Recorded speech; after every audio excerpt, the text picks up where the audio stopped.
Welcome to I+ daily current affairs. ഇന്ന് November 27. ഇന്നത്തെ പ്രധാന ആനുകാലിക സംഭവങ്ങൾ നോക്കാം. 2025-ലെ ഡേവിസ് കപ്പ് ഫൈനലിൽ സ്പെയിനിനെ 2-0 പരാജയപ്പെടുത്തി ഇറ്റലി തങ്ങളുടെ 4ാമത്തെ ഡേവിസ് കപ്പ് കിരീടവും തുടർച്ചയായ 3ാം ചാമ്പ്യൻഷിപ്പും നേടി. 1968-72 കാലഘട്ടത്തിൽ തുടർച്ചയായി 3 കിരീടങ്ങൾ നേടി അമേരിക്കയാണ് അവസാനമായി കിരീടം നേടിയത്.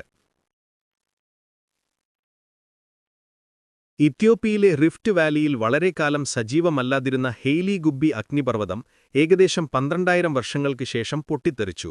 ഇതേ തുടർന്ന് 14 കിലോമീറ്റർ ഉയരമുള്ള ഒരു വലിയ അഗ്നിപർവ്വത ചാരമേഘം ഇന്ത്യയിലേക്കും പാകിസ്ഥാനിലേക്കും നീങ്ങി. ഉസ്ബെക്കിസ്ഥാന്റെ ജാവോഖിർ സിന്ദറോവ് ചൈനയുടെ വെയ് ഇയെ മറികടന്ന് ഫിഡെ ലോകകപ്പ് നേടി. അതോടെ 19 വയസ്സുള്ള ജാവോഖിർ ഈ ഇനത്തിലെ ഏറ്റവും പ്രായം കുറഞ്ഞ ചാമ്പ്യനായി മാറി. ഡെയിലി കറന്റ് അഫയേഴ്സ് ലഭിക്കാൻ ഇപ്പോൾ തന്നെ ചാനൽ സബ്സ്ക്രൈബ് ചെയ്യൂ.